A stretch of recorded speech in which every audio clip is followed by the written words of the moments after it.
El cañón negro pulido de la Glock brillaba bajo el intenso sol de la tarde, firme e inquebrantable, apuntando directamente al centro de su pecho. «¡De rodillas!», gruñó el oficial Coulson, con una voz grave y un rugido de poder puro y sin adulterar. «Ahora». La doctora Alani Taylor, con las manos alzadas en señal de rendición, no se inmutó. La seda blanca y crujiente de su blusa contrastaba marcadamente con el asfalto áspero al que la obligaban a subir. No veía a una ciudadana desarmada, cumpliendo una orden ilegal. Veía un blanco para su desprecio, una oportunidad para afirmar su dominio. Mientras ella se agachaba lentamente, con el suelo áspero rozándole las rodillas, su sonrisa se ensanchó, una cruel expresión de satisfacción. No tenía ni idea de que no estaba apuntando con su arma a una mujer a la que había discriminado racialmente. Estaba amenazando al mismo investigador federal que desmantelaría su mundo entero. Antes de continuar, comenta abajo desde dónde lo estás viendo y suscríbete, porque el camino hacia la justicia en esta historia es imperdible. El día había sido perfecto, impecable, como el cielo que se extendía sobre los impecables suburbios. El tipo de tarde que se sentía como una recompensa en sí misma. El motor del McLaren 720S de Alani Taylor ronroneaba, un rugido bajo y satisfecho que vibraba a través del chasis de fibra de carbono y le subía por la espalda. Era una sinfonía de ingeniería de precisión, una máquina que se había ganado a pulso durante una década de trabajo incansable, navegando por los laberínticos pasillos del Departamento de Justicia. Conducirlo no era cuestión de ostentación. Se trataba de apreciar la culminación del diseño y la potencia. Un momento de meditación cinética en plena carretera. Volvía a casa después de una reunión informativa regional, con las ventanillas bajadas. El aire cálido impregnaba el aroma a hierba recién cortada y hortensias en flor. Por un instante fugaz, fue simplemente una mujer disfrutando de un hermoso viaje. El peso de su placa federal y los casos que la atormentaban por las noches eran un recuerdo lejano. Ese momento se hizo añicos cuando las cegadoras luces estroboscópicas rojas y azules llenaron su espejo retrovisor. Aparecieron de la nada, un depredador emergiendo del camuflaje suburbano. El corazón de Alani no saltó con el pánico de un infractor de la ley. Se hundió con la resignación cansada de una mujer negra en un coche caro. Inmediatamente revisó el velocímetro. Iba 5 metros por debajo del límite de velocidad. Su matrícula y seguro estaban impecables. Su historial impecable. Sabía que no se trataba de una infracción de tráfico. Puso la señal de giro y detuvo el superdeportivo suavemente, en el arcén de la amplia calle arbolada. Apagó el motor y su magnífico ronroneo se apagó, reemplazado por el agresivo y rítmico pitido de la sirena que se acercaba, que finalmente se silenció cuando el coche patrulla frenó con un chirrido tras ella. Alani colocó las manos en el volante, en la posición de las 10 y las 2, un gesto practicado de no agresión. Observó por el retrovisor cómo salía el agente. Era un hombre corpulento, de complexión robusta y apretado bajo el uniforme azul oscuro, con un ligero poncho apretado contra su cinturón de servicio. Sus movimientos eran lentos, pausados, con una arrogancia que delataba un exceso de autoridad y un déficit de todo lo demás. Unas gafas de sol de espejo le ocultaban los ojos, convirtiéndolo en un instrumento impersonal de intimidación. No se acercó a la ventanilla. En cambio, se detuvo cerca de la parte trasera del coche, con la mano apoyada con indiferencia en la culata de su arma enfundada. Los minutos se alargaban. Una táctica calculada para irritar los nervios y establecer su dominio. Alani esperó, con la compostura como un silencioso acto de desafío.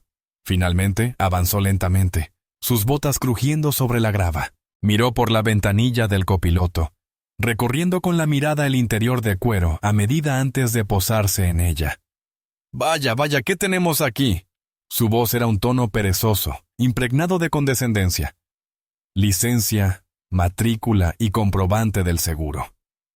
No dijo, señora. Por supuesto, agente, dijo Alani con un tono sereno y respetuoso. Mantuvo las manos visibles mientras abría lentamente la guantera. «Los documentos están aquí. Despacio», ordenó, moviendo la mano de la cadera a la pistola. «No quiero sorpresas». La insinuación era tan clara como ofensiva. Le pasó los documentos por la ventanilla. Él apenas los miró, con la atención fija en ella.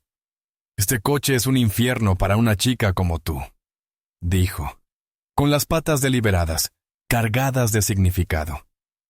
«Debió de costar un ojo de la cara. ¿De dónde sacas tanto dinero?» «Soy médico», respondió Alani, ofreciendo una versión simplificada y agradable de su profesión. Abogado, investigador, agente federal. Esos títulos solo aumentarían su agresividad. Soltó una breve risa burlona. «Un médico, ¿verdad? ¿Qué clase de médico? Eso no tiene nada que ver con esta parada, agente», dijo con calma, pero con un tono nuevo. «¿Puedo preguntar por qué me detuvo?» El cambio fue instantáneo. Su desafío, por discreto que fuera, había minado su frágil autoridad. La condescendencia perezosa se desvaneció, reemplazada por una hostilidad cruda. «¿Sabes qué? No me gusta tu actitud», gruñó. «Sal del coche». «¿Por qué?», preguntó Alani, mientras su mente ya catalogaba las infracciones. Esta fue una orden ilegal. La parada fue un pretexto, y ahora estaba escalando sin motivo. «Te dije que salieras del maldito coche ya», rugió, desenfundando la funda. Sabiendo que la resistencia se convertiría en una justificación para la violencia, Alani obedeció. Abrió la puerta y se irguió en toda su estatura, con su figura de 1,75, serena e irradiando una silenciosa confianza que pareció enfurecerlo aún más. El sol de la tarde le calentaba la piel, pero un escalofrío le recorría la espalda. La seda blanca de su blusa se sentía fina, vulnerable. «Date la vuelta, con las manos en la espalda», le ordenó. No la esposó. En cambio, la cacheó bruscamente, con las manos recorriéndolas con una intención que pretendía ser a la vez una inspección y un insulto. No encontró nada, sin armas, sin contrabando, solo la complexión firme y atlética de una mujer que corría 8 kilómetros cada mañana. Esto pareció enfurecerlo aún más. La ausencia de cualquier irregularidad era una afrenta a su narrativa predeterminada.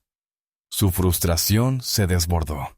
«Creo que estás ocultando algo», declaró, alzando la voz. «Y voy a encontrarlo». Fue entonces cuando sacó su arma. El clic de la Glock al desenfundarse fue ensordecedor en el tranquilo aire suburbano. La levantó. El cañón negro pulido, un círculo descarnado y aterrador, apuntaba directamente a su corazón. Una minivan que pasaba aminoró la marcha. Sus ocupantes palidecieron de sorpresa antes de alejarse a toda velocidad, reacios a involucrarse. «De rodillas», gruñó el oficial Coulson, con el nombre que había leído en su placa grabado a fuego en su memoria. «Quiero verte de rodillas ahora». Su entrenamiento le exigía analizar, calmar, controlar la situación, pero su humanidad clamaba ante la brutal degradación del mando. Él no estaba garantizando su seguridad. Él saboreaba su humillación. Con las manos aún en alto, la mente de Alani se convirtió en una fortaleza. Aisló el miedo y la furia, transformándolos en datos fríos y contundentes. Oficial Mark Coulson, placa número 734. Parada ilegal. Orden ilegal de salir del vehículo. Portación injustificada de un arma de fuego. Coacción con pretexto de la ley. Él estaba construyendo su caso, una violación a la vez. Ella sostuvo su mirada oculta tras las lentes de espejo, y con una determinación que parecía acero forjado, se sentó lenta y deliberadamente en el suelo. La grava afilada del camino se le clavaba en las rodillas a través de la fina tela de sus pantalones. El mundo se redujo al agujero negro del cañón de su pistola y a la cruel sonrisa triunfante que se extendía por su rostro. El asfalto estaba áspero y caliente bajo sus rodillas, un lecho de piedras afiladas diseñado para castigar. Cada pequeño punto de presión era un nuevo insulto, una manifestación física del poder que el oficial Coulson ejercía con tanto deleite. Mantuvo la Glock apuntándola mientras iniciaba la búsqueda del McLaren. Una torpeza y brutalidad que era menos una inspección y más una infracción. Abrió de golpe la guantera que ella acababa de cerrar, esparciendo sus impecables documentos. Metió las manos bajo los asientos, con sus gruñidos de esfuerzo llenando el aire. Abrió el maletero delantero, el frunk, y lo cerró de golpe con un golpe frustrado, al encontrar solo un pequeño maletín de cuero. Alani permaneció completamente inmóvil, erguida, con las manos aún levantadas. Se negó a darle la satisfacción de verla inclinar la cabeza. Su mirada estaba fija al frente, su respiración lenta y regular. Sin embargo, por dentro, su mente era un torbellino de caos controlado. Estaba compartimentando. Una parte de su cerebro era la víctima, sintiendo el aguijón de la humillación y el frío temor de que cualquier movimiento repentino pudiera ser el último. Pero la parte dominante, la investigadora federal, estaba al tanto del reloj. Anotó la hora en su reloj. Las 2:17 p.m. Memorizó la matrícula del coche patrulla USS King Adam V. Observó su forma de moverse, la falta de un protocolo de registro profesional, el desprecio manifiesto en sus acciones. No buscaba un arma, buscaba una razón, cualquier razón, para justificar su intolerancia. No encontró nada. Ni drogas, ni armas, ni bolsas de dinero. El impecable interior de su coche no revelaba ningún secreto, solo la silenciosa evidencia de una vida exitosa y organizada. El maletín en el maletero contenía su portátil y los archivos sellados de la sesión informativa. Propiedad del gobierno. Carecía de la autoridad o la inteligencia para insistir en ese asunto. Sus hombros estaban ligeramente encorvados. Su postura agresiva se desinflaba por la decepción. El gran arresto que había imaginado, el que justificaría su perfil, se había evaporado bajo el sol de la tarde. Regresó a ella con paso pesado, con el rostro convertido en una máscara de amargo resentimiento. «Parece que estás limpia», espetó como si su inocencia fuera una afrenta personal, esta vez. Enfundó su arma con un chasquido fuerte y agresivo. La amenaza inmediata se alejó, pero sus ecos aún resonaban en el aire. «¡Levántate! ¡Sal de aquí!».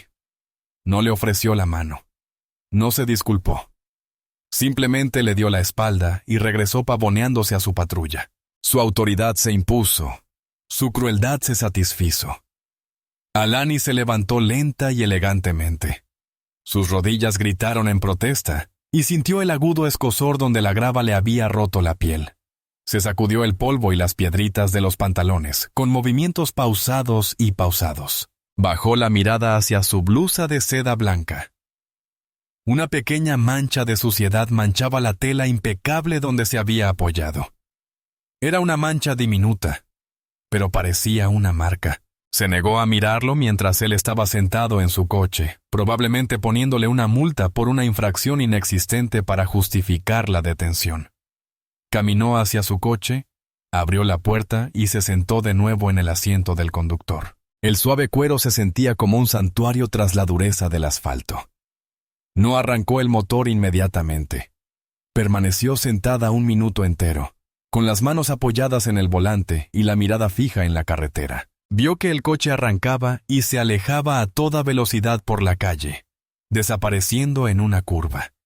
Se había ido, pero el residuo de su presencia, una película tóxica de odio e injusticia, flotaba en el aire. Respiró hondo, estremeciéndose, y luego otra, y otra. Para contener la adrenalina y transformar el temblor persistente en sus manos en energía concentrada. La víctima estaba ahora completamente silenciada. El investigador tenía el control. No condujo a casa. Condujo 2 manzanas, giró por una tranquila calle lateral y aparcó a la sombra de un gran roble. Metió la mano en su maletín y sacó un pequeño teléfono satelital encriptado, un dispositivo exclusivo para el personal superior del Departamento de Justicia para comunicaciones confidenciales. Evitó las redes locales, asegurándose de que la llamada no pudiera ser rastreada ni monitoreada por ninguna agencia local. Marcó un número que se sabía de memoria. Sonó una vez. Sling. Respondió una voz tranquila y autoritaria. David, soy Alani, dijo, con una voz que era un perfecto reflejo de la compostura profesional. No había temblor, ni rastro del trauma que acababa de sufrir. Tengo un problema. Código 7. Hubo una breve pausa al otro lado de la línea. El único indicio de la sorpresa del director David Sterling. Un código 7 era poco común. Significaba que un agente del Departamento de Justicia había sido víctima directa de un delito grave o una falta grave mientras estaba de campo. Fue la señal que desencadenó una respuesta federal masiva e inmediata. Adelante, Alani. ¿Estás segura? Afirmativo, dijo. A las 14:05 de hoy, el agente Mark Coulson, número de placa 734 del Departamento de Policía de Northwood, me detuvo con pretexto. Me ordenaron bajar ilegalmente de mi vehículo, me registraron ilegalmente y me retuvieron a punta de pistola sin motivo. Me obligó a arrodillarme en el asfalto mientras registraba ilegalmente mi vehículo. Ella relató los hechos con la precisión objetiva de un informe posterior, enumerando cada infracción, cada amenaza, cada detalle del encuentro. No habló de humillación ni de miedo. Habló de leyes violadas y derechos privados. El silencio al otro lado era denso. David Sterling, un hombre que había visto lo peor de la humanidad, estaba procesando la indignidad infligida a uno de sus mejores investigadores. Cuando finalmente habló, su voz era como el hielo. Siento mucho que te haya pasado esto, Alani. ¿Estás ilesa? Tengo las rodillas raspadas. Mi dignidad está magullada. Sobreviviré, respondió ella, dejando entrever un atisbo de su verdadera identidad. Pero David lo disfrutaba. No era un error, era un capricho. Lo entiendo, dijo Sterling, con la voz ahora desprovista de toda calidez, reemplazada por la fría furia de un hombre a punto de desatar una tormenta. Su testimonio es la prueba principal. Abrimos una investigación federal de derechos civiles contra el agente Mark Coulson y el Departamento de Policía de Northwood, con efecto inmediato. No hable con ninguna autoridad local. No responda a ninguna de sus preguntas.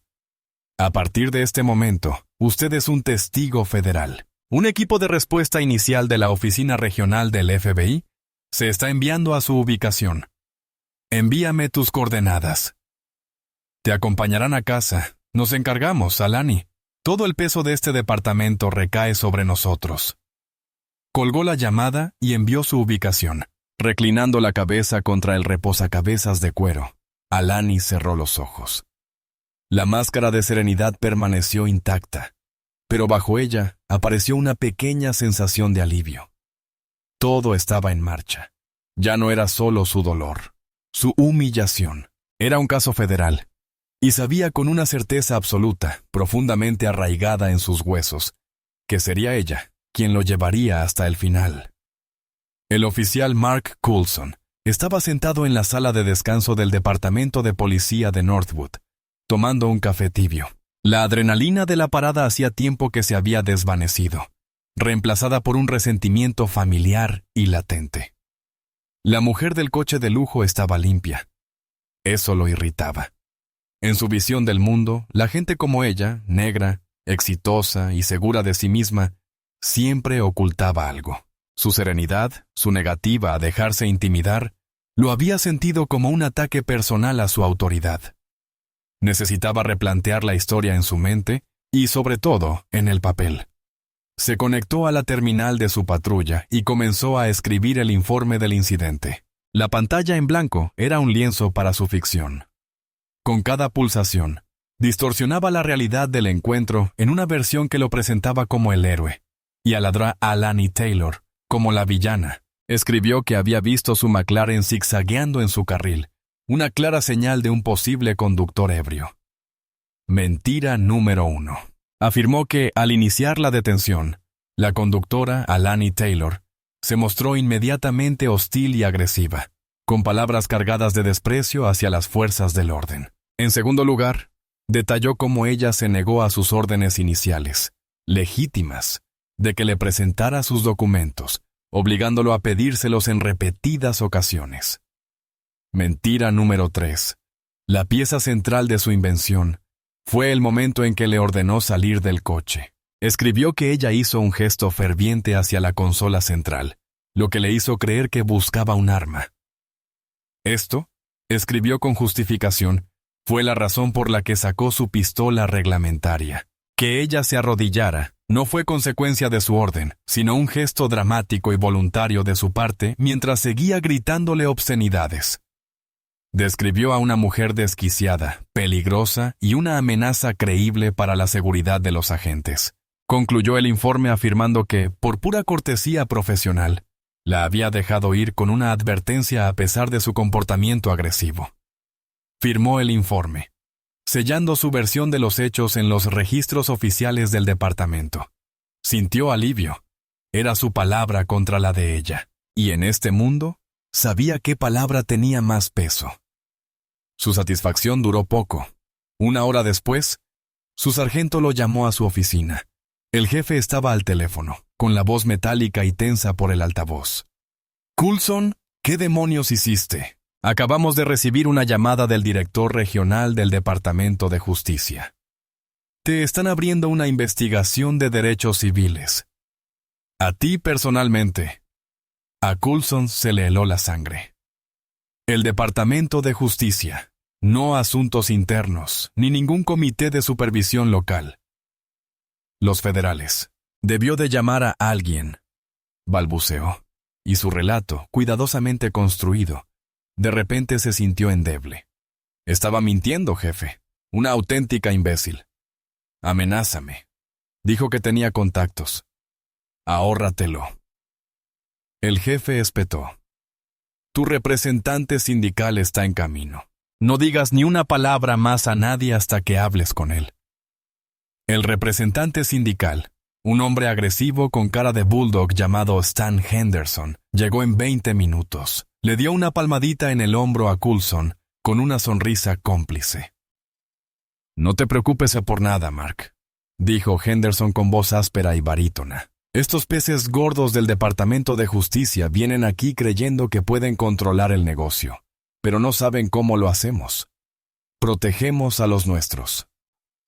Se sentaron en una pequeña oficina sin ventanas, mientras Henderson leía el informe de Coulson.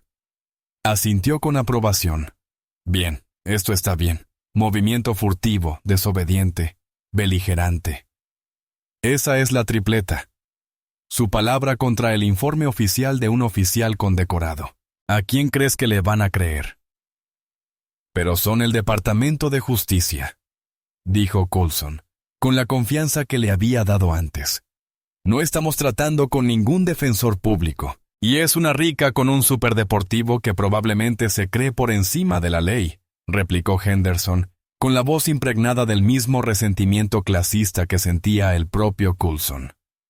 La pintaremos como una elitista arrogante con rencor contra la policía. Lo filtraremos a la prensa. Presentaremos una contrademanda por acoso. La ahogaremos en procedimientos y papeleo hasta que desee no haber visto nunca a un policía de Northwood. Se inclinó hacia adelante, con los ojos brillantes.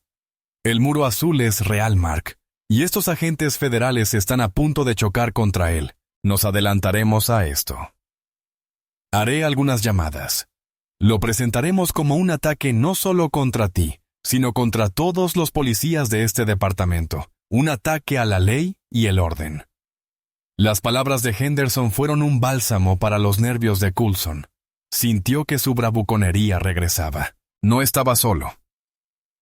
Toda la maquinaria del departamento, impulsada por el sindicato, se ponía en marcha para protegerlo.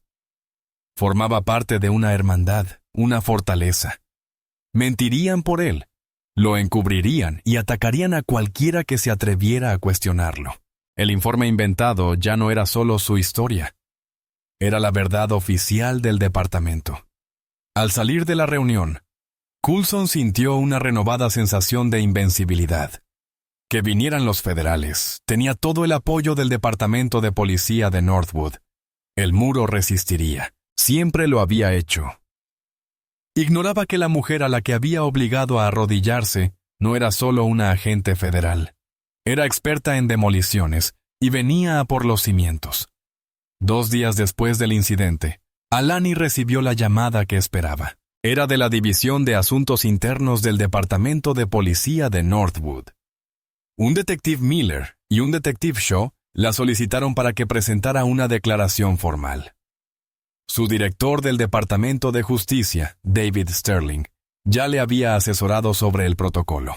La investigación federal prevalecía sobre cualquier investigación local, pero negarse a cooperar con el IGA, por corrupto que fuera, podría interpretarse como una obstrucción. La directiva oficial era ir a responder a sus preguntas con sinceridad, pero con la comprensión de que el proceso probablemente era una formalidad destinada al fracaso. Alani llegó a la comisaría escoltada por 2 agentes del FBI del equipo de respuesta. De aspecto sencillo, un mensaje sutil pero inequívoco. Estaba bajo protección federal. La comisaría de Northwood era un edificio utilitario y monótono que olía a café rancio y desinfectante. Los detectives del IGA, un par de hombres de mediana edad desaliñados con expresiones de profundo aburrimiento, la condujeron a una pequeña y aséptica sala de interrogatorios. Una sola mesa, 3 sillas y una cámara montada en un rincón. Era un escenario preparado para un interrogatorio, no para una investigación. Dr. Taylor, comenzó el detective Miller, con un tono que intentaba una neutralidad profesional que resultaba completamente falsa.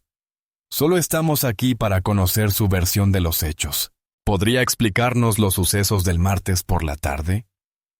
Alani relató el incidente con la misma precisión desapasionada que había empleado con el director Sterling. Detalló la parada con pretexto, el interrogatorio agresivo de Coulson, la orden ilegal de salir de su vehículo y el momento en que él sacó su arma y la obligó a arrodillarse. Habló con calma, presentando los hechos sin adornos emocionales. Los detectives la escuchaban, con los bolígrafos garabateando en sus cuadernos, pero con la mirada perdida. Cuando terminó, empezó el verdadero propósito de la entrevista. Entonces, usted conducía un McLaren 700 dijo el detective Shaw, levantando la vista de sus notas. Es un coche muy rápido. ¿Está seguro de que no excedía el límite de velocidad, ni siquiera un poco? Estoy seguro, respondió Alani. Iba a 8 km/h por debajo del límite.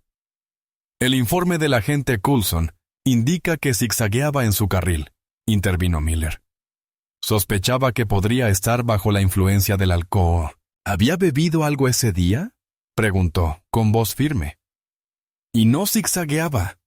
Las preguntas continuaron en ese tono, cada una diseñada no para descubrir la verdad, sino para socavar su credibilidad y alinearse con el informe inventado de Coulson. Buscaban cualquier inconsistencia, cualquier admisión que pudieran tergiversar.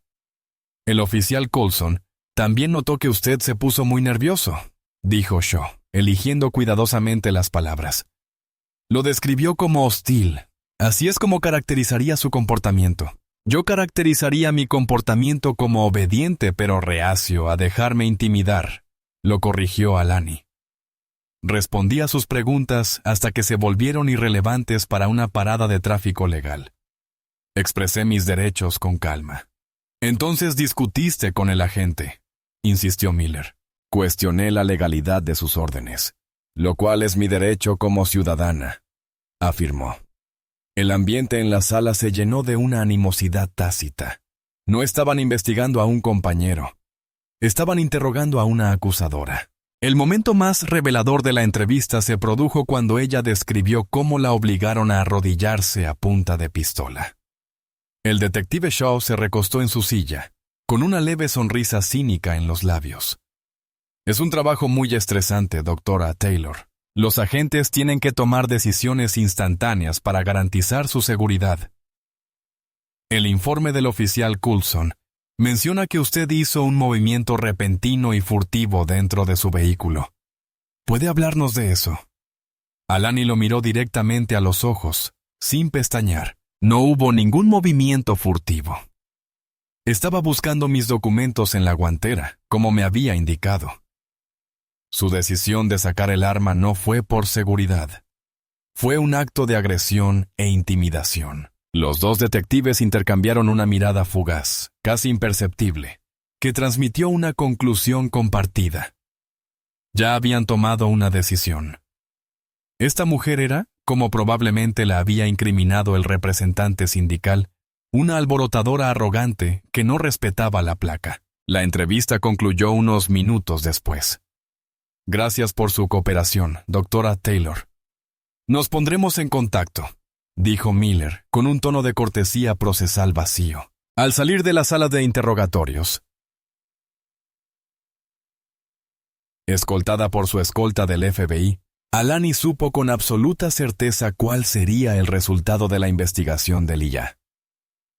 Descubrirían que el agente Coulson había actuado conforme a las directrices del departamento. Considerarían justificado su uso de la fuerza basándose en su percepción de una amenaza. Calificarían su denuncia de infundada.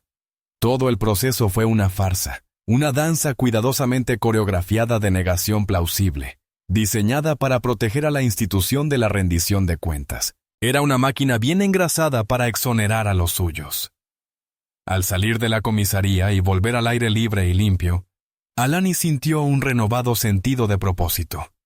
La división de asuntos internos no era un camino hacia la justicia, era parte de la enfermedad, y confirmaba lo que ella y David Sterling ya sabían.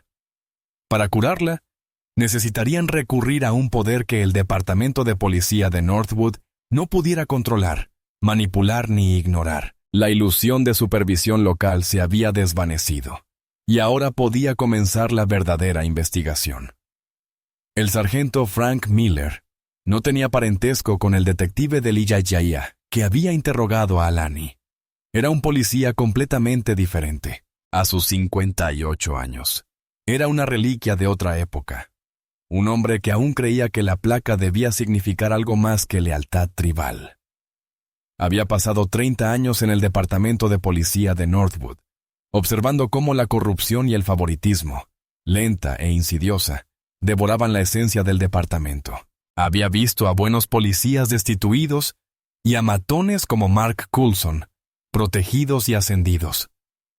Estaba a 2 años de jubilarse, intentando mantener un perfil bajo y una pensión intacta, pero su conciencia era un gran peso. Frank era el sargento supervisor del turno de patrulla y el informe del incidente de Coulson había llegado a su escritorio para su revisión. Lo leyó y un familiar sabor amargo le llenó la boca, tejiendo un movimiento beligerante y fecundo. Era una invención de manual, un guión que había visto usado una docena de veces para justificar una parada inoportuna o un acto de violencia innecesaria. Conocía a Coulson, sabía que tenía mal carácter, y una envidia particular hacia la gente de color, especialmente hacia aquellos que no eran realmente diferenciados. Más tarde ese día, escuchó a Henderson, el representante sindical, presumiendo en el pasillo. «Cerramos ese caso federal. Ya estoy absolviendo a Coulson. Tendrá suerte si no la demandamos por presentar una denuncia falsa». La crueldad, despreocupada y petulante, le revolvió el estómago a Frank. Pensó en la mujer del informe, la doctora Alani Taylor. Había visto su nombre en la carta de investigación inicial del Departamento de Justicia, una agente federal. Le habían hecho esto a una agente federal, y se preparaban para salir del paso con mentiras, con el pleno respaldo del departamento.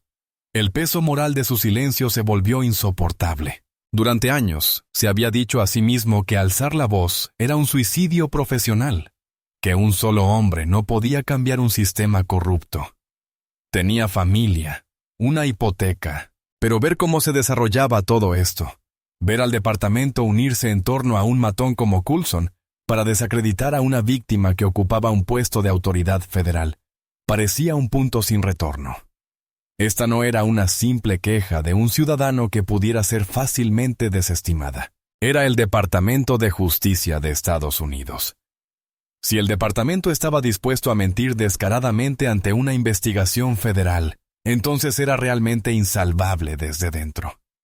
Durante 2 días, Frank luchó con su decisión. Regresó a casa y miró la foto de su propia hija, una joven apenas unos años menor que el doctor Taylor, y sintió una profunda vergüenza.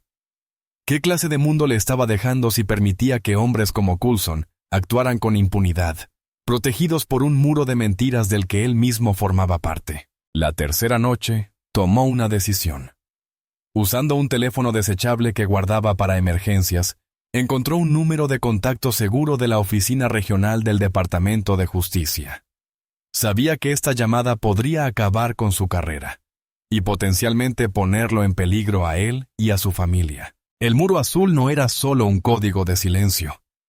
Era un pacto. Y romperlo era la mayor traición. Pero la alternativa, vivir con la certeza de que se había quedado de brazos cruzados sin hacer nada, era peor. Salió a su patio trasero. El aire nocturno era fresco y tranquilo. Marcó el número con el corazón latiéndole con fuerza. Una voz profesional y sensata respondió: División de Derechos Civiles.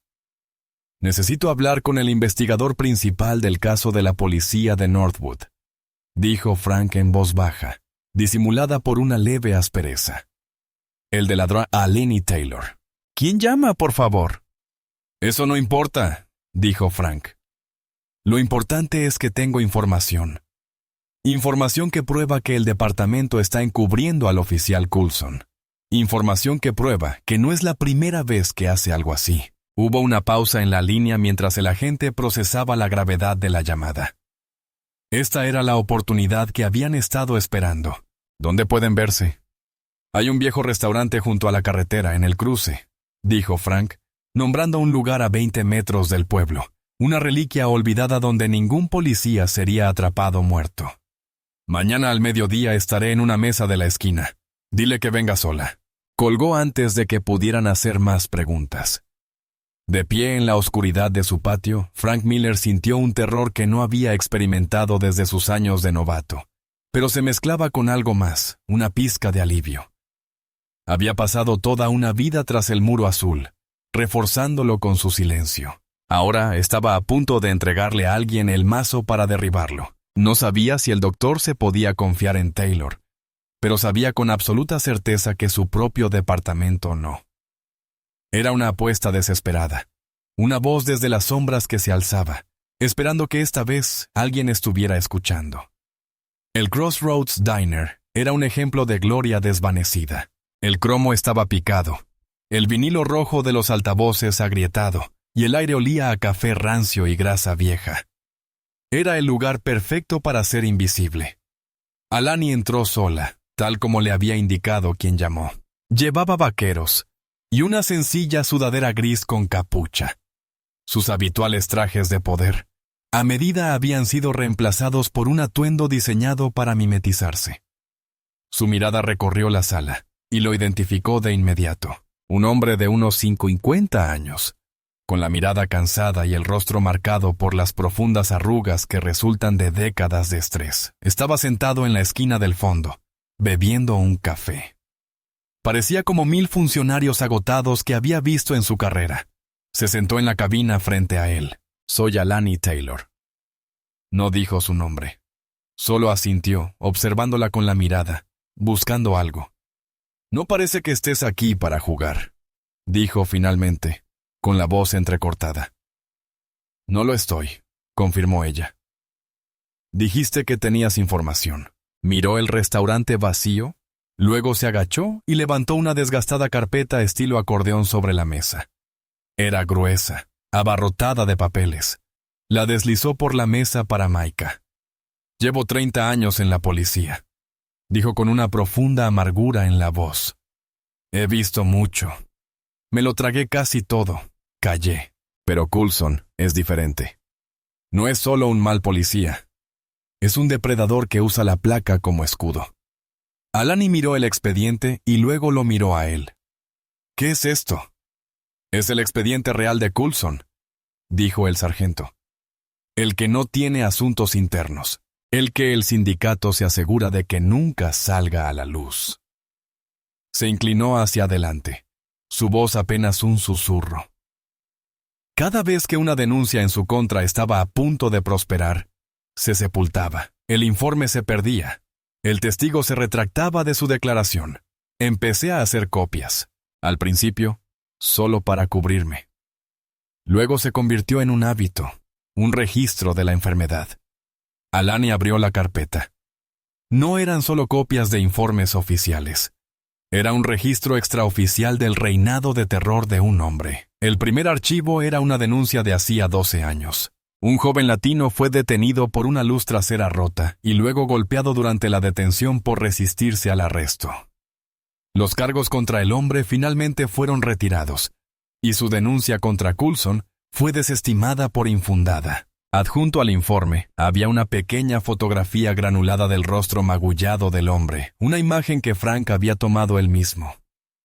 Siguió leyendo.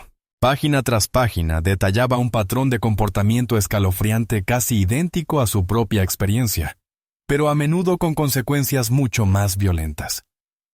Había un adolescente negro acusado de vagabundeo que terminó con un brazo roto. Una mujer que llamó a una disputa doméstica solo para ser acosada e intimidada por la propia Coulson. Un anciano que fue abusado verbalmente y detenido ilegalmente tras cuestionar una multa de estacionamiento. En todos los casos, el expediente oficial fue depurado. Coulson fue absuelto.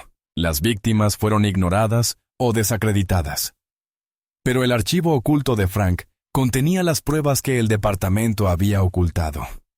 Había notas manuscritas de testigos que luego fueron obligados a guardar silencio. Copias de informes médicos iniciales que contradecían la afirmación de que no había heridos en los archivos oficiales. Incluso había una transcripción de una grabación de despacho que había sido borrada oficialmente debido a un fallo técnico donde se escuchaba a Coulson profiriendo insultos racistas antes de iniciar la detención.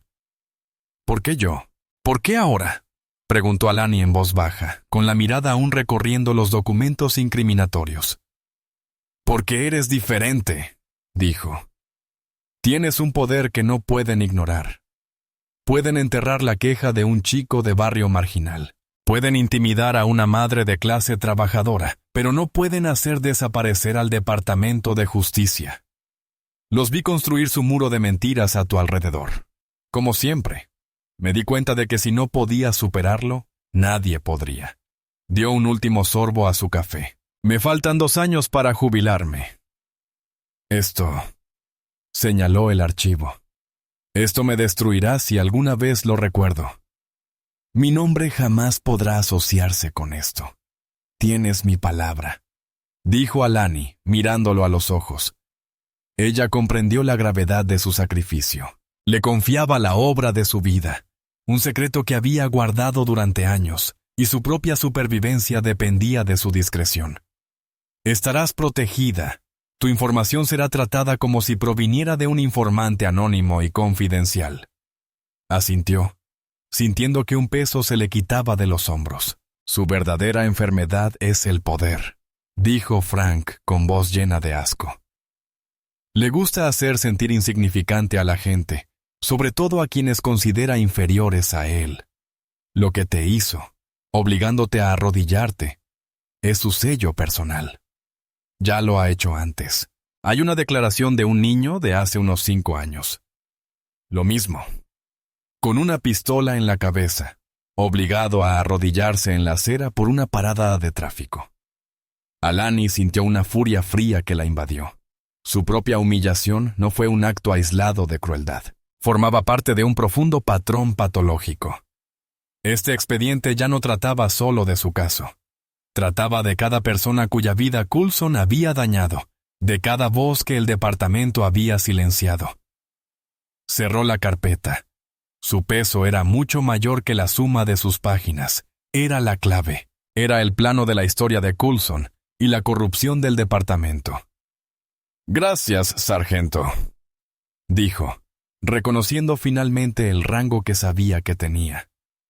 «No tiene ni idea de lo que acaba de hacer. Espero haber hecho lo correcto», dijo él, levantándose de la cabina. Dejó unos $1 en la mesa para el café y salió del restaurante sin mirar atrás, desapareciendo entre las sombras de las que había surgido. Alani permaneció sentada un momento más, con el libro de cuentas de la injusticia sobre la mesa frente a ella. El juego acababa de cambiar. Ya no tenía solo un caso. Tenía una cruzada. El viaje de regreso a la oficina regional del FBI, donde el Departamento de Justicia había establecido un puesto de mando temporal, fue el más largo de su vida. El expediente acordeón estaba en el asiento del copiloto, un pasajero silencioso y condenatorio. Se sentía radiactivo, una densa concentración de corrupción capaz de derrumbar una institución entera. Ya no solo tenía pruebas de la mala conducta de un agente, tenía pruebas de un encubrimiento sistemático, una conspiración de silencio que llegaba hasta las más altas esferas del Departamento de Policía de Northwood. Entró en la sala de conferencias estéril, donde la esperaba el director David Sterling, conectado por videoconferencia segura desde Washington, D.C. Su rostro, proyectado en una pantalla gigante, era sombrío. La fase inicial de su investigación ya había chocado con el muro azul que Henderson había prometido. Cada solicitud de registro se había topado con retrasos, obstáculos procesales y obstrucciones rotundas. «Están jugando, Alani», dijo Sterling con la voz tensa por la frustración. «Enviaron el expediente de Coulson. Está tan limpio que se podría comer en él. Ni una sola queja constante en 15 años. Es una ficción. Eso es porque este es su expediente real», dijo Alani colocando la carpeta sobre la mesa de conferencias. La abrió y comenzó a colocar los documentos uno por uno para la cámara de alta resolución enfocada a la mesa. Presentó las denuncias ocultas, las declaraciones de los testigos, las fotos de las víctimas con hematomas y la transcripción de la llamada de despacho borrada. Explicó la fuente. Un informante confidencial de alto nivel del Departamento de Policía de Northwood. Un hombre que lo había arriesgado todo para sacar esto a la luz. A medida que detallaba el contenido del archivo oculto, la atmósfera en la sala, tanto en la oficina de campo como a miles de kilómetros de distancia, en Washington, D.C., pasó de la frustración a una actitud fría y depredadora. El alcance de su misión se había multiplicado por 10. Ya no se trataba de una sola manzana podrida. Se trataba de un huerto envenenado. Sterling guardó silencio durante 1 minuto entero después de que ella terminara, con la mirada fija en la evidencia que mostraba en la pantalla. Los engranajes del poder federal giraban en su mente. Cuando finalmente habló, su voz era baja y resonante, con la plena autoridad de su cargo. Esto lo cambia todo. Ya no investigamos al agente Coulson por un solo incidente. Ahora estamos abriendo una investigación exhaustiva sobre patrones o prácticas en el Departamento de Policía de Northwood, por violaciones sistémicas de los derechos civiles. Las palabras quedaron en el aire, trascendentales e irreversibles. Una investigación sobre patrones o prácticas era la opción principal del Departamento de Justicia. Una indagación desde arriba sobre la cultura y la estructura operativa de una agencia del orden público. Significaba que los investigadores federales tendrían la autoridad para citar años de registros, entrevistar a cada oficial y examinar cada política.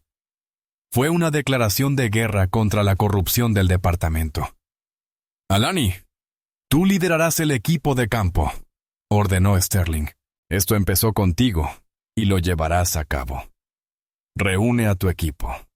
Quiero a los mejores abogados de derechos civiles, a los investigadores más tenaces del FBI y a los contadores forenses que puedan rastrear el dinero de estos pagos de acuerdos. Autorizo la financiación operativa completa con efecto inmediato».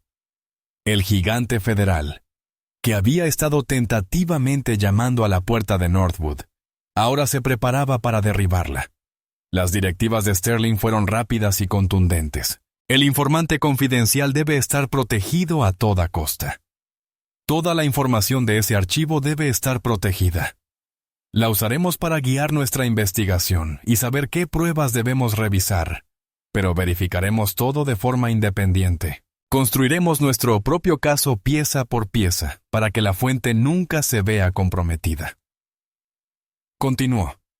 La primera tanda de citaciones se enviará mañana por la mañana. Exigiremos todas las denuncias presentadas contra Coulson, todas las comunicaciones internas relacionadas y los expedientes personales de cada agente que participó en esas investigaciones iniciales. incluyendo los detectives del IGA que lo entrevistaron. También exigiremos todas las grabaciones de las cámaras corporales y de los vehículos de los últimos 5 años relacionadas con Coulson. A ver si intentan bloquear una citación federal. Alani sintió un gran impulso. La frustración de la semana pasada, la sensación de ser una víctima solitaria luchando contra un sistema monolítico, se disolvió. Ya no era solo la víctima, era la punta de lanza. David, dijo, el sindicato ya está difundiendo su discurso. Presentarán esto como una extralimitación vengativa. Déjenlos, dijo Sterling, con una sonrisa sombría en los labios. Déjenlos gritarle a la prensa. Déjenlos adoptar una postura y amenazar. Están usando cuchillos políticos para un tiroteo legal quirúrgico. Mientras ellos se dedican a hacer ruido, ustedes construirán discreta y metódicamente un caso tan hermético, tan abrumadoramente documentado, que para cuando se den cuenta de lo que está pasando, será demasiado tarde. La videoconferencia terminó. Alani se quedó sola en la sala un momento, con el expediente aún extendido sobre la mesa frente a ella. Era un mapa de la crueldad de un hombre y la complicidad de un departamento. Ahora también era su plan de batalla. Empezó a hacer las llamadas, reuniendo al equipo que iría a Northwood. Los rumores iniciales de la investigación estaban a punto de convertirse en un rugido. El muro azul se había construido para resistir protestas y demandas, pero nunca había enfrentado un asedio de esta magnitud. Y Alani Taylor, la mujer a la que habían intentado doblegar, ahora lideraba la carga, armada con sus propios secretos ocultos. Tal como predijo David Sterling, en cuanto la primera oleada de citaciones federales llegó al Departamento de Policía de Northwood, el sindicato respondió no con obediencia, sino con una guerra abierta. Stan Henderson, el representante sindical, comprendió que no podía luchar contra el Departamento de Justicia por motivos legales. Así que trasladó la batalla a otro ámbito.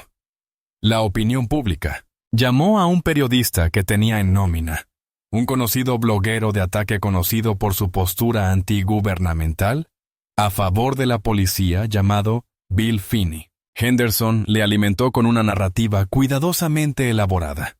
Un cóctel tóxico de medias verdades y mentiras descaradas, diseñado para envenenar el pozo contra Alani antes de que la investigación pudiera siquiera avanzar. 4 horas después, la noticia salió a la luz. El titular fue explosivo. Una vendetta exclusiva del Departamento de Justicia contra un policía héroe local, dirigida por un agente corrupto y rencoroso.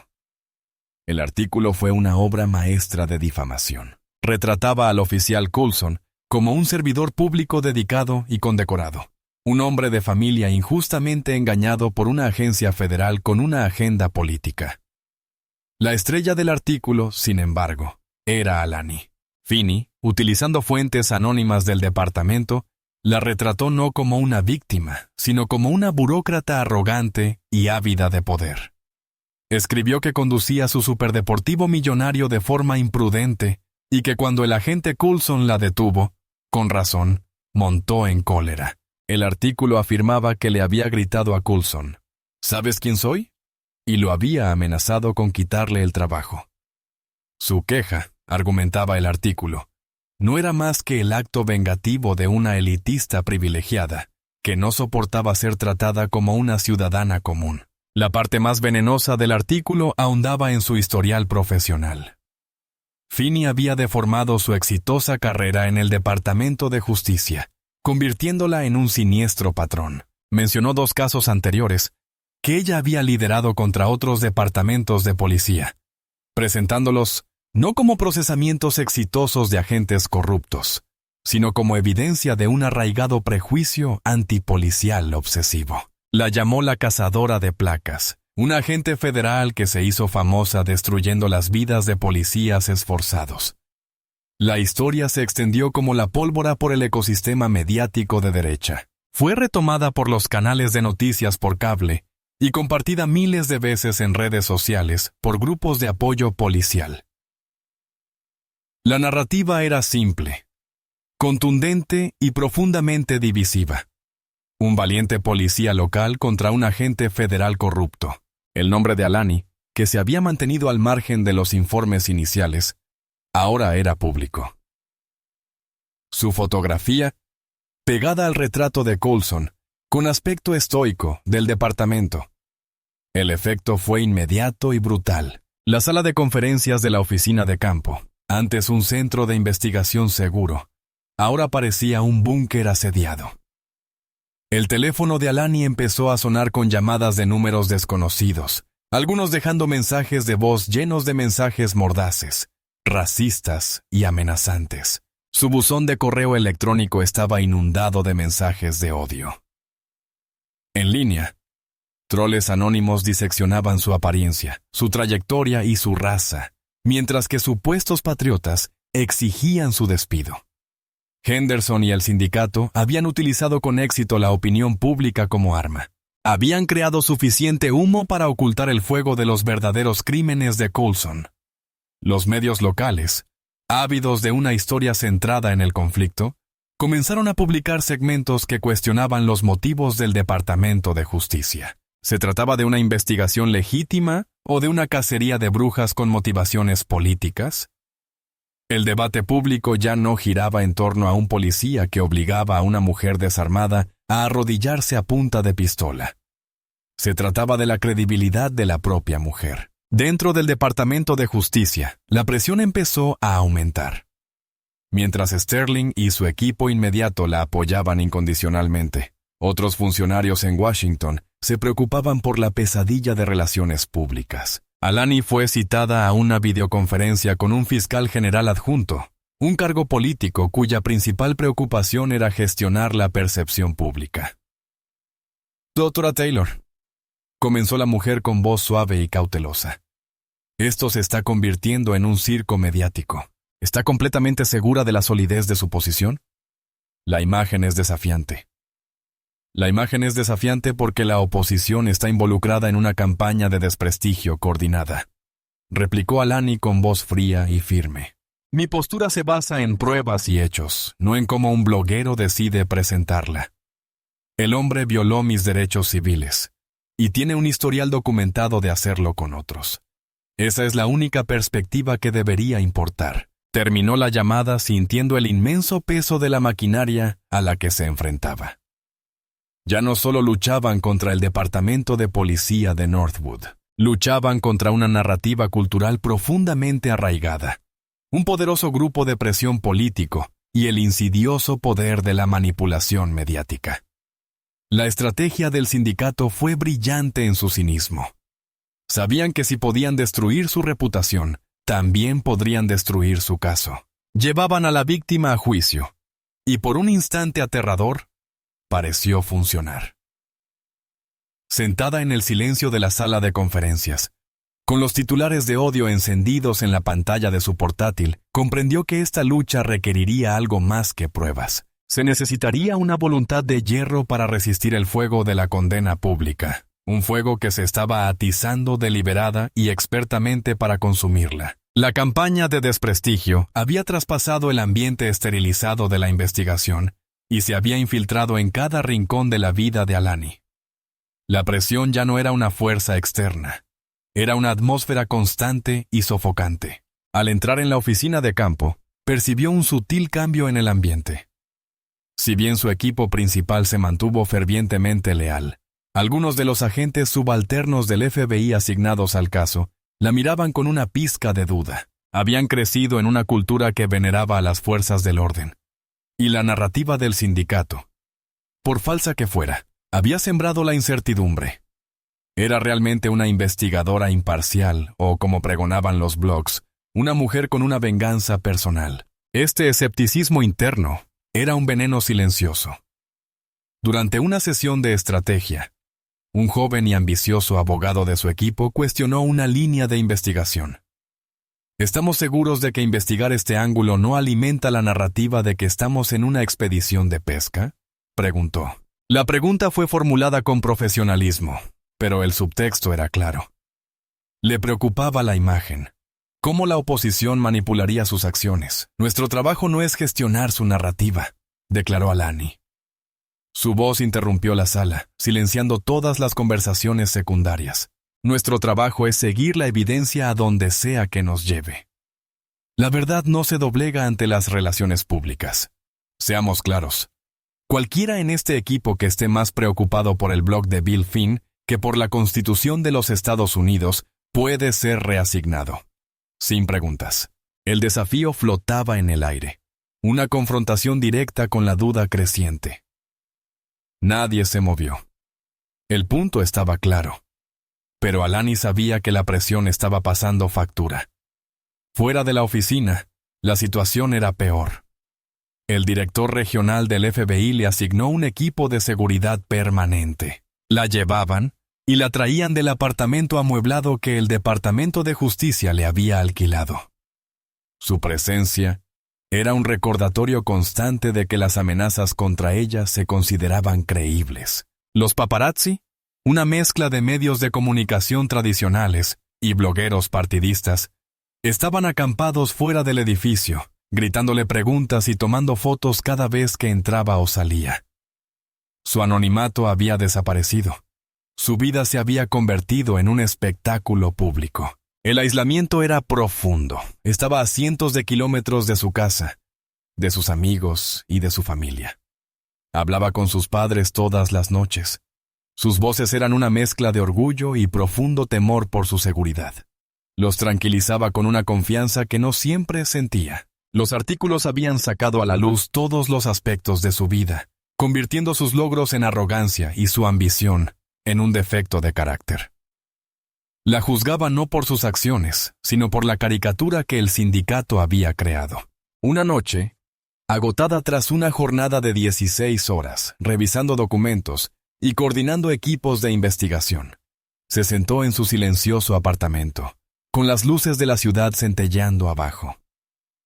Revisaba las noticias en su tableta, una forma de tortura autoinfligida que parecía no poder detener. Vio un fragmento de un programa de noticias por cable. Stan Henderson, el representante sindical, era uno de los invitados, con una expresión de fingida sinceridad en su rostro. «No se trata de justicia», dijo a la cámara. «Se trata de un solo agente federal descontento que usa el inmenso poder del gobierno estadounidense para ajustar cuentas personales. Pedimos una investigación justa, no una cruzada liderada por alguien que claramente es el principal testigo denunciante. Es un conflicto de intereses y una vergüenza». Sus palabras fueron insidiosas, hábilmente diseñadas para sonar razonables ante un público desinformado. Estaba usando el lenguaje mismo de la justicia para defender la injusticia. Alani sintió una oleada de furia candente seguida de una oleada de cansancio profundo. Fue una guerra de desgaste. Intentaban agotarla, aislarla, hacer que el coste personal de esta investigación fuera tan alto que se derrumbara. Cerró la tableta y se acercó a la ventana, contemplando la ciudad. La presión era inmensa, un peso físico sobre sus hombros.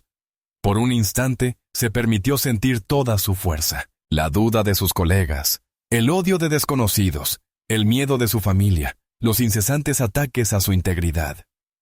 Querían que renunciara. Querían que fracasara. Apostaban a que era solo una mujer, y que esa mujer podía ser destruida. Al mirarse en el espejo oscuro, vio la fatiga en sus ojos, pero debajo vio algo más. Un destello de la misma fría y dura rebeldía que había sentido arrodillada sobre el asfalto. Habían confundido su compostura con debilidad y su profesionalismo con falta de determinación.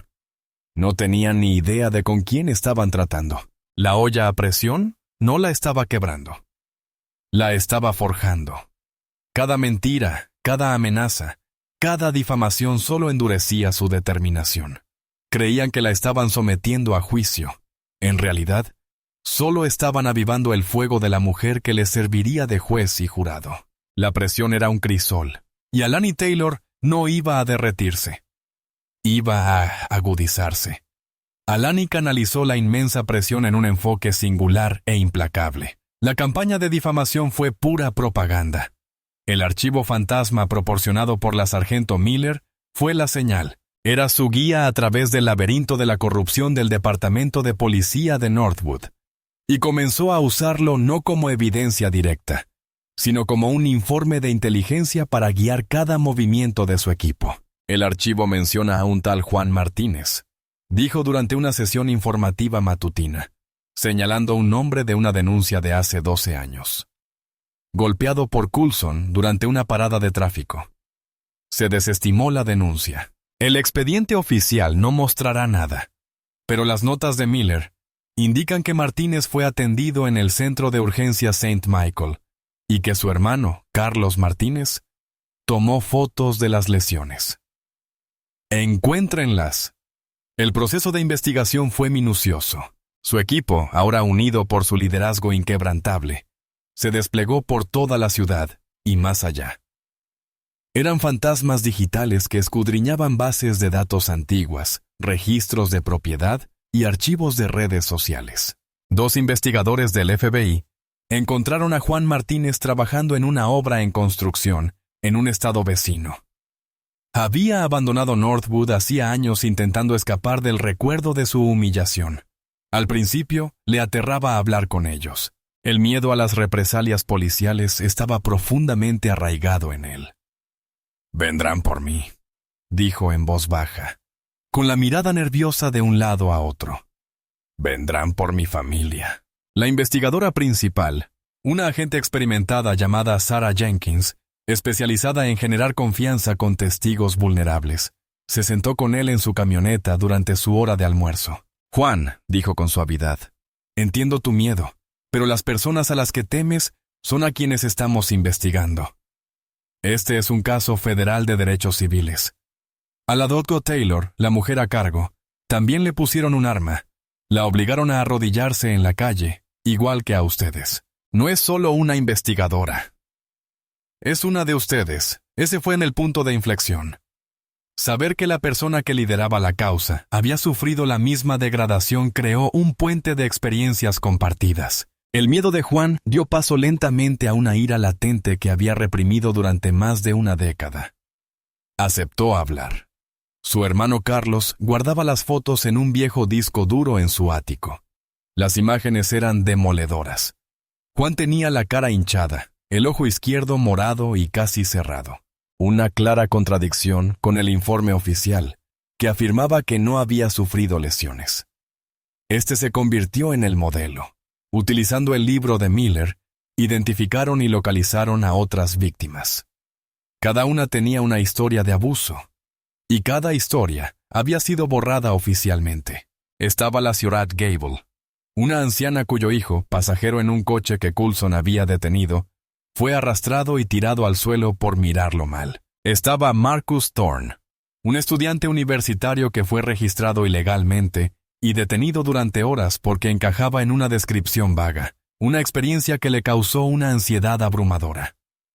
El equipo de Alani no se limitó a recopilar sus historias. Reconstruyeron los casos que el Departamento de Policía de Northwood había desmantelado deliberadamente. Encontraron a los exparamédicos que habían atendido a las víctimas en el lugar de los hechos y cuyos informes iniciales habían sido revisados. Localizaron a oficiales retirados que, ya libres de la presión del muro azul, estaban dispuestos a hablar extraoficialmente sobre la reputación de Coulson como un exaltado. La conexión más poderosa que establecieron fue con el joven que el sargento Miller había mencionado. El mismo, a quien Coulson también había obligado a arrodillarse a punta de pistola 5 años antes. Se llamaba Leo. Ahora, con 20 y pocos años, el trauma del suceso aún lo perseguía. Nunca se lo había contado a nadie, salvo a sus padres. El departamento lo había amenazado con cargos falsos, si alguna vez presentaba una denuncia. Cuando Alani se reunió con él en una tranquila sala de reuniones de la biblioteca, vio su propia experiencia reflejada en sus ojos atormentados. Lo disfrutó, susurró Leo, con las manos ligeramente temblorosas. La expresión de su rostro. Le gustaba verme asustada. Me llamó matón y me dijo que este era su pueblo. Conozco esa mirada, Leo, dijo Alani en voz baja. Lo he visto con mis propios ojos, y te prometo que su pueblo está a punto de convertirse en jurisdicción federal. Tu testimonio, tu historia, es el arma más poderosa que tenemos. Esto demuestra un patrón. Demuestra que no se trataba de mí. Siempre se trató de él, pieza a pieza. Construían un mosaico irrefutable de abusos. Cada nuevo testigo, cada documento recuperado, cada fotografía era un punto. Alani y su equipo los conectaban, revelando la imagen oscura y oculta de la carrera de Coulson. La campaña mediática del sindicato era ruidosa, pero se basaba en mentiras. El caso de Alani se construía mediante la silenciosa y minuciosa labor de desvelar verdades ocultas. El ruido eventualmente se desvanecería, pero las pruebas que estaban recopilando serían permanentes y suficientes para derribar todo el muro. Con un arsenal creciente de testimonios y pruebas verificadas independientemente, Alani intensificó la presión legal. La segunda tanda de citaciones federales se entregó en mano a la Fiscalía de la ciudad de Northwood. Ya no eran simples solicitudes de cortesía. Eran exigencias estrictas e innegociables, respaldadas por la ley federal. Exigían todos los correos electrónicos y mensajes de texto internos que mencionaran el nombre de Alani Taylor. Exigían las grabaciones completas y sin editar de la cámara corporal y la cámara del tablero del agente Coulson, correspondientes al día del incidente. Y lo más importante, exigieron los registros perdidos o borrados correspondientes a cada queja identificada en su investigación. La respuesta inicial de la ciudad fue continuar con el Stonewall. Sus abogados presentaron mociones para anular las citaciones, alegando la privacidad de los agentes, las investigaciones internas en curso y una docena de otros argumentos legales estereotipados. Sin embargo, un juez federal examinó el informe preliminar del Departamento de Justicia, que insinuaba un encubrimiento masivo, y desestimó las mociones de la ciudad en una hora. La orden era simple: cumplir o enfrentarse a cargos de desacato, lo que podría implicar multas e incluso penas de cárcel para los funcionarios municipales. El pánico en el departamento de policía de Northwood era palpable. El muro azul, que parecía tan impenetrable, comenzaba a agrietarse bajo la implacable presión federal. Ya no podían escudarse en demoras procesales. Su siguiente paso fue una táctica clásica de departamentos corruptos: obediencia maliciosa mezclada con obstrucción. Entregaron miles de páginas de documentos, pero estaban deliberadamente desorganizados, con páginas clave faltantes. Proporcionaron cadenas de correo electrónico que obviamente estaban incompletas, y luego llegó la prueba más crucial: las imágenes de la cámara corporal. La Fiscalía de la ciudad envió una carta formal al Departamento de Justicia. En ella se indicaba que, si bien la ciudad estaba dispuesta a cooperar, las imágenes de la cámara corporal del agente Coulson, del día de la detención, se habían corrompido irremediablemente debido a un error en la transferencia de datos. Afirmaron que las imágenes de la cámara del tablero de su auto habían sido sobrescritas por un fallo del sistema antes de poder descargarlas. Era una mentira tan descarada que casi resultaba ridícula. En la era digital, afirmar que dos sistemas de grabación independientes fallaron simultáneamente en el mismo incidente investigado por el gobierno federal era una admisión de culpabilidad. En el centro de mando del Departamento de Justicia, Alani leyó la carta con una sonrisa fría. «Ya no están obstruyendo la justicia», le dijo a su equipo. «Nos están creando pruebas. Este es el acto de un culpable que intenta destruir las pruebas de su delito». De inmediato envió a un equipo de expertos forenses del FBI con una nueva orden judicial. Para confiscar el hardware físico, la cámara corporal, el disco duro de los coches patrulla y los servidores centrales de la comisaría. El Departamento de Policía de Northwood se vio obligado a observar mientras los agentes federales catalogaban y retiraban metódicamente su equipo. Mientras el equipo forense se dedicaba a recuperar los datos corruptos, los investigadores de Alani aprovecharon la obstrucción del departamento. Reintegraron a varios oficiales que habían estado al margen de las denuncias de Coulson, ante la realidad de una investigación penal federal por obstrucción, y la certeza de que mentirle a un agente del FBI era un delito grave. Su lealtad al muro azul comenzó a flaquear. Un oficial de informática, al ver la orden judicial y advertirle sobre las sanciones por perjurio, finalmente se rindió. Admitió bajo juramento que el propio jefe de policía le había ordenado que se encargara de las grabaciones de Coulson. No las había borrado definitivamente. Simplemente las había trasladado a una sección oculta y particionada del servidor, con la esperanza de que pasaran desapercibidas. Les proporcionó a los agentes federales las credenciales de acceso. En cuestión de horas, las tenían. Las imágenes sin editar de la cámara corporal de Coulson. Alani y su equipo principal se reunieron en la sala de conferencias para observar. El video era nítido. Mostraba todo exactamente como lo recordaba, pero con una realidad visceral y revolvía el estómago. Mostraba su calma. Mostraba la creciente agresión no provocada de Coulson. Captaba su pregunta racista y burlona. ¿De dónde sacas tanto dinero? Mostraba sus manos abiertas y tranquilas mientras buscaba sus documentos. No hubo ningún movimiento furtivo. Y entonces llegó el clímax. La grabación mostraba claramente a Coulson sacando su Glock y gritando «¡De rodillas!» a un ciudadano desarmado y obediente. Captaba la fealdad absoluta de su abuso de poder. El audio era impecable. Su voz, un gruñido venenoso. La de ella, tranquila y firme. Era la prueba irrefutable. No solo probó su caso, sino que el intento del departamento de ocultarlo añadió un nuevo cargo explosivo a su creciente lista de delitos: conspiración para obstruir una investigación federal. Alani se recostó en su silla al terminar el video. La pantalla se congeló en la imagen de ella arrodillada sobre el asfalto, vista desde la perspectiva del hombre que sostenía el arma.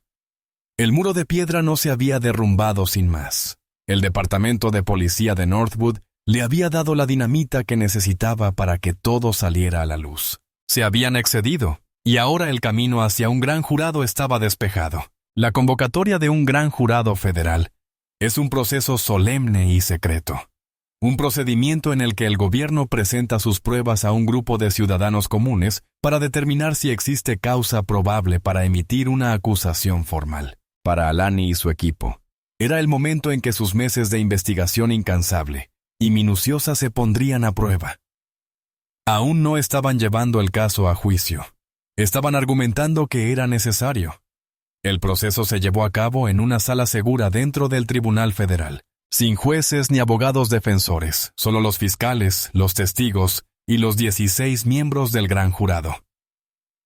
Alani, en su rol de investigadora principal, colaboró con el fiscal federal adjunto para orquestar la presentación de pruebas. Comenzaron estableciendo el patrón, una a una. Las demás víctimas de Mark Coulson fueron citadas a declarar.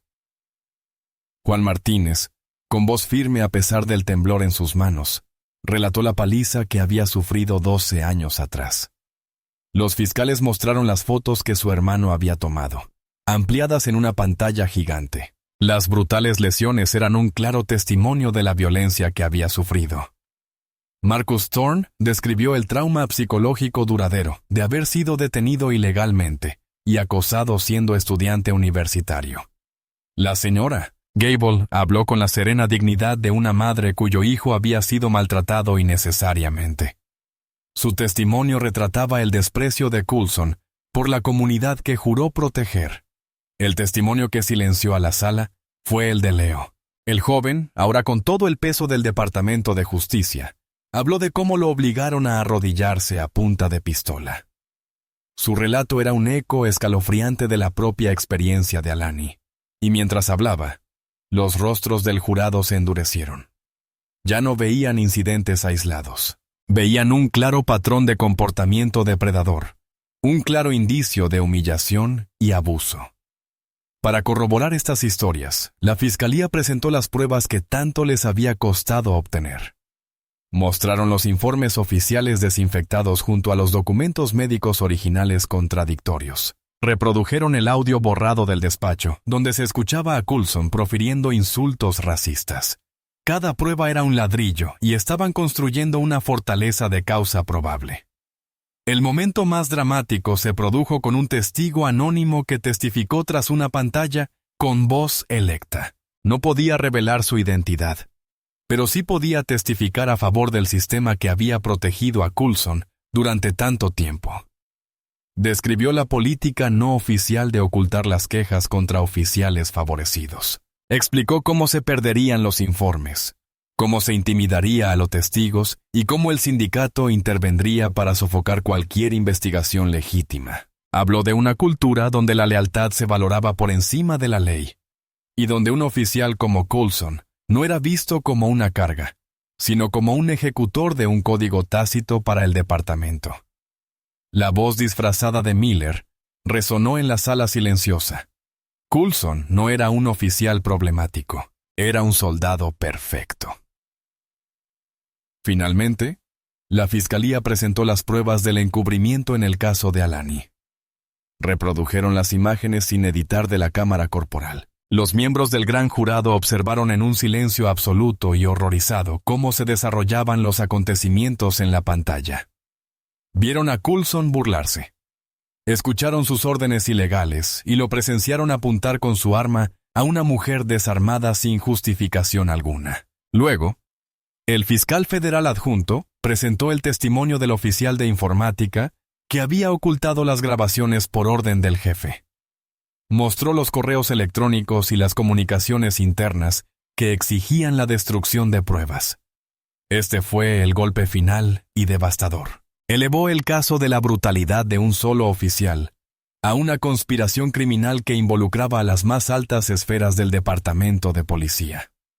No se trataba solo de lo que Mark Coulson le había hecho a Alani Taylor y a todos los demás.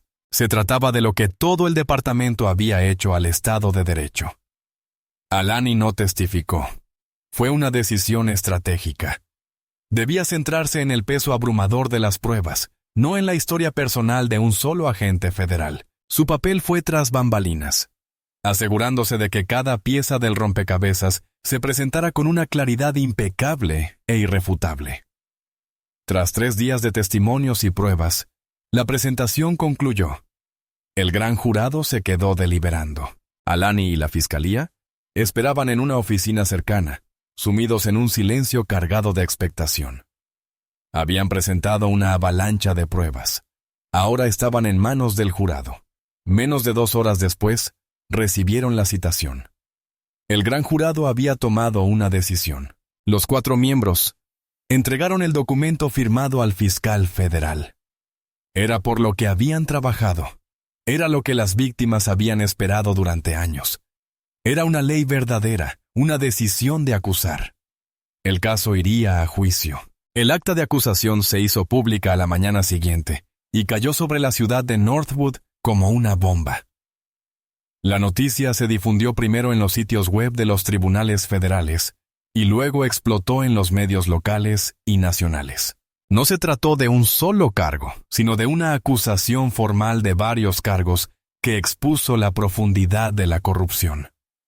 El primer cargo fue privación de derechos con pretexto de la ley por la detención, registro y uso excesivo de fuerza ilegales contra la doctora Alani Taylor. Los cargos del segundo al quinto implicaron 4 cargos adicionales de privación de derechos, uno por cada una de las otras víctimas que testificaron ante el gran jurado. Juan Martínez, Marcus Thorne, Leo y el hijo de la señora Gable. Sexto cargo, obstrucción de una investigación federal por su participación en el ocultamiento de las imágenes de la cámara corporal. Séptimo cargo, conspiración para obstruir la justicia. Un cargo que también incluía al jefe de policía de Northwood como cómplice no acusado, lo que indicaba la probabilidad de más arrestos. La noticia conmocionó a la comunidad. Durante años, rumores sobre la brutalidad del departamento de policía de Northwood circularon en comunidades minoritarias, desestimados por quienes ostentaban el poder como quejas sin fundamento. Ahora, esos rumores se confirmaban en la portada de todos los periódicos, detallados con el lenguaje frío y formal de una acusación federal. El agente Mark Coulson fue arrestado en su domicilio a las 6 por un equipo de agentes del FBI. No había fanfarronería ni bravuconería. Las fotos tomadas por los equipos de noticias mostraban a un hombre con camiseta arrugada y vaqueros, pálido y desgarbado por la conmoción, mientras se lo llevaban esposado. Las gafas de sol de espejo habían desaparecido, revelando la mirada cansada y temerosa de un abusador que finalmente se había enfrentado a un poder al que no podía intimidar. El jefe de policía fue suspendido, y el ayuntamiento anunció el inicio de una investigación independiente. Una medida política desesperada para distanciarse del escándalo. Stan Henderson, representante sindical, ofreció una furiosa conferencia de prensa en la escalinata del juzgado. Criticó la extralimitación federal y la caza de brujas con motivaciones políticas. Pero sus palabras, que antes parecían tan contundentes, ahora sonaban vacías y desesperadas. La montaña de pruebas detalladas en la acusación había destrozado su narrativa. Ya no defendía a un policía héroe, defendía a un hombre acusado con credibilidad de ser un abusador en serie y un conspirador criminal. Para Alani, la acusación fue una victoria crucial, pero sabía que era solo el comienzo de la batalla final. La verdadera batalla sería en el tribunal. Ella y su equipo trabajaron incansablemente preparándose para el juicio. Revisaron cada testimonio, sometieron a prueba cada prueba y anticiparon cada posible movimiento de la defensa. La reacción del público fue un cambio radical. Los medios de comunicación que antes daban crédito a la campaña de desprestigio del sindicato, ahora publicaban artículos de investigación exhaustivos sobre la historia del Departamento de Policía de Northwood. Las víctimas, antes sin voz, ahora eran aclamadas como valientes héroes por alzar la voz. El apoyo a Alani llegó desde todo el país. Las organizaciones de derechos civiles elogiaron las acciones del Departamento de Justicia y los expertos legales elogiaron la minuciosidad de la investigación. La caricatura del cazador de placas había sido reemplazada por la realidad de un investigador decidido, íntegro y comprometido con la justicia. Dentro del Departamento de Policía de Northwood, el muro azul se había derrumbado por completo. Ante la acusación de conspiración y la amenaza de un proceso federal, los agentes comenzaron a hablar. Muchos acudieron al Departamento de Justicia, ofreciendo testimonio contra Coulson y la dirección del departamento a cambio de inmunidad. El flujo de información se convirtió en una avalancha, proporcionando al equipo de Alani aún más pruebas para usar en el juicio. El sargento Frank Miller veía las noticias desde su casa, con una silenciosa sensación de reivindicación. El secreto que había guardado durante tanto tiempo ahora era de dominio público, y el sistema que había evitado cambiar por fin salía a la luz. Había recibido un discreto mensaje cifrado de la oficina de Alani. Gracias. Su valentía lo hizo posible. Está a salvo. El auto de procesamiento no era solo un documento legal. Era un símbolo. Era una declaración de que ninguna placa era un escudo contra la rendición de cuentas. Que ningún muro era lo suficientemente alto como para ocultar la verdad a una investigación decidida. El escenario estaba listo para el acto final. Coulson se había declarado inocente y su equipo de defensa, financiado por el sindicato, se preparaba para la batalla. Tenían una última carta desesperada que jugar, y Alani sabía que esperarían al juicio para revelarla. El juicio comenzó 6 meses después. Un espectáculo mediático que atrajo a reporteros de todo el país. La sala del Tribunal Federal estaba abarrotada todos los días. A un lado se sentaba el equipo de la Fiscalía, encabezado por un agudo fiscal adjunto, con Alani sentado justo detrás de él, una presencia constante y serena en la mesa del consejo. Al otro lado se sentaba Mark Coulson, con aspecto disminuido, con un traje barato, flanqueado por un equipo de abogados defensores de alto precio pagados por el sindicato policial. La fiscalía construyó su caso metódicamente, igual que lo había hecho ante el gran jurado. Una a una, las víctimas subieron al estrado. Juan, Leo, Marcus y los demás contaron sus historias al jurado. Sus voces, antes silenciadas por el miedo, ahora eran claras y firmes. Sus testimonios fueron emotivos, conmovedores y de una congruencia devastadora. Retrataron vívidamente a un policía que usó su autoridad no para proteger, sino para aterrorizar. El sargento Miller testificó de nuevo, con su identidad aún protegida y su voz disfrazada, que le daba un aire de escalofriante autenticidad a su relato de la corrupción sistémica del departamento. La fiscalía presentó una montaña de pruebas que lo corroboraban. Los historiales médicos, los archivos perdidos y el audio del despacho, que lo condenaba, demostraron la conspiración para obstruir la justicia con el oficial de informática, quien detalló cómo se le ordenó ocultar las imágenes de la cámara corporal. Durante todo el proceso, la defensa de Coulson se mostró indiferente, apenas interrogando a las víctimas, conscientes de que no podrían refutar sus versiones creíbles. A los observadores de la sala les pareció que no tenían defensa, que simplemente estaban cumpliendo con el trámite antes de un inevitable veredicto de culpabilidad. Pero Alani sabía que no era así. Estaban esperando. Aguardaban el momento perfecto para desplegar su última y desesperada táctica. Ese momento llegó cuando la fiscalía concluyó su argumentación. El abogado principal de Coulson, un astuto abogado con experiencia en medios llamado Robert Davis, se puso de pie para dirigirse al tribunal. Su señoría, anunció con un gesto de confianza, la defensa llama a su primer y único testigo, nuestro propio experto en medios digitales, y nos gustaría presentar una prueba, la grabación de la cámara corporal del incidente del Dr. Taylor. Un murmullo recorrió la sala. La fiscalía ya había mostrado la grabación. ¿Qué podía esperar la defensa mostrándola de nuevo? La fiscalía les ha mostrado su versión de este video, dijo Davis al jurado con una sinceridad teatral. Pero convenientemente, omitieron la parte más crucial, la que muestra lo que realmente sucedió. Quieren hacerles creer que el agente Coulson fue el agresor.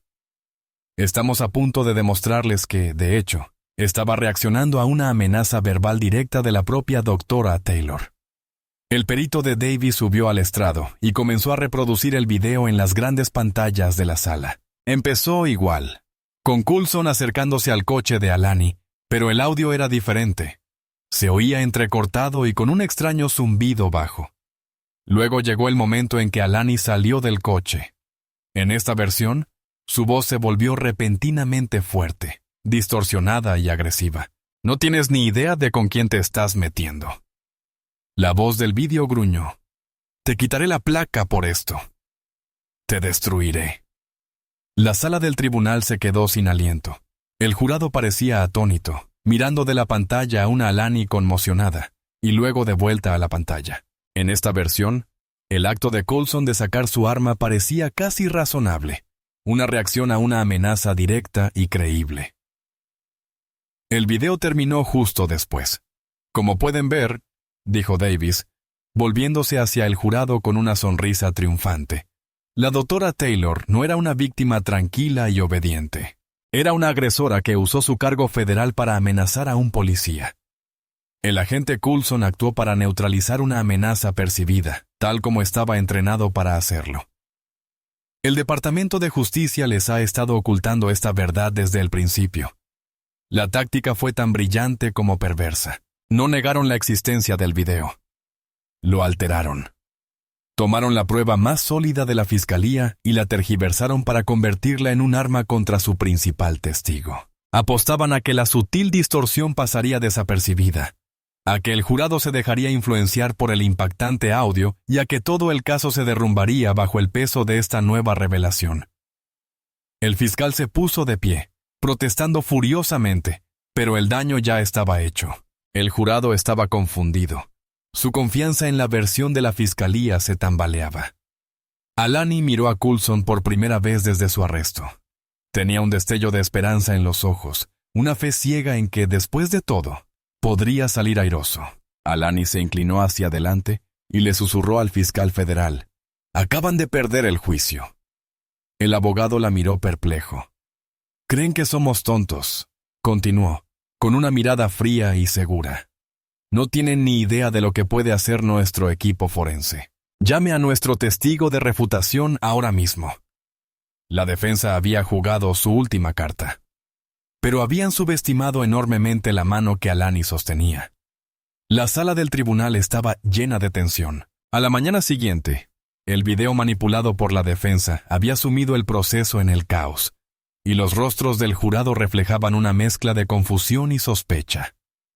Robert Davis, el abogado de Coulson, parecía satisfecho, creyendo haber asestado un golpe de gracia. No contaba con que la fiscalía tuviera una refutación de primera clase a la espera. La fiscalía llama a declarar a Localena Petrova, anunció el fiscal federal. Una mujer de mirada aguda e inteligente y un aire de confianza inquebrantable prestó juramento. Fue presentada como la jefa del laboratorio forense digital del FBI en cuántico, una de las mayores expertas del mundo en autenticación de video y audio. El fiscal federal comenzó su interrogatorio. Petrova, ¿ha tenido la oportunidad de analizar el archivo de video presentado ayer por la defensa? Correcto. Sí, confirmó con voz clara y precisa. ¿Y cuáles fueron sus conclusiones? Mis conclusiones fueron concluyentes, declaró la doctora Petrova, mirando directamente al jurado. El archivo de video presentado por la defensa es una invención deliberada y poco profesional. Una oleada de murmullos recorrió la sala. Davis se puso de pie de golpe. Objeción. Fundamento. Revocada. El juez espetó. La testigo es una experta cualificada. Que declare. La doctora Petrova continuó, con el tono de una profesora dando una conferencia. El experto de la defensa afirmó que este era el vídeo completo. No lo es. El expediente ha sido recortado. Termina abruptamente antes de que el oficial Coulson obligue a la doctora Taylor a arrodillarse. Pero el problema más importante es la pista de audio. Se giró hacia la pantalla grande. ¿Puedo? El fiscal federal asintió. Por favor, doctor, muestre al jurado lo que encontró.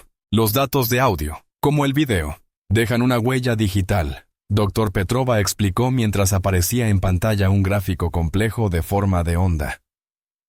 Cada grabación tiene un perfil de ruido único, una especie de tono ambiental. En la grabación original sin editar de la cámara corporal, este perfil es consistente en todo momento. Reprodujo un breve fragmento del audio auténtico y se destacó una forma de onda estable y limpia. Ahora, dijo, esta es la forma de onda del audio presentado por la defensa. Apareció una nueva gráfica. Era irregular, inconsistente y mostraba un pico claro y agudo. Justo en el momento en que la doctora Taylor supuestamente lanza su amenaza, vemos una fusión digital. El perfil del ruido de fondo cambia por completo. Alguien ha cortado un nuevo fragmento de audio. Luego aisló la pista vocal. Además, analizamos la supuesta amenaza mediante un espectrógrafo vocal. Apareció un nuevo gráfico a color que mapea las frecuencias de la voz. La voz que emite la amenaza no coincide con la huella vocal de la doctora Taylor, que obtuvimos del resto de la grabación auténtica. Es otra persona. El tono y la madera han sido manipulados digitalmente para que suenen similares, pero la impresión subyacente es inequívocamente diferente. Los jurados estaban inclinados hacia adelante, cautivados. El rostro de Davis palideció. Pero es peor, dijo la doctora Petrova, con la voz fría. Las palabras, te destruiré, ni siquiera se pronunciaron en esa secuencia. Fueron ensamblados sílaba por sílaba, probablemente extraídos de diferentes partes de otras grabaciones no relacionadas. Es una nota de rescate digital. Luego asestó el golpe final devastador. Sin embargo, la evidencia más contundente de manipulación se encuentra en los metadatos del propio archivo. Mostró una pantalla llena de código. Todo archivo digital contiene datos ocultos sobre su propia historia. Los metadatos del archivo de video de la defensa muestran que fue abierto y editado con un programa comercial de edición de video hace 2 semanas, en una computadora registrada en la sede del sindicato de policía de Northwood. La sala del tribunal estalló. El juez golpeó su mazo, llamando al orden, pero la explosión de verdad fue demasiado poderosa para contenerla. La defensa no solo había presentado una prueba falsificada, sino que el perito de la fiscalía había rastreado la falsificación directamente hasta los propios partidarios de Coulson. Fue un acto de arrogancia y estupidez impresionantes. «Tengo una última cosa que mostrarle al tribunal», dijo el fiscal federal.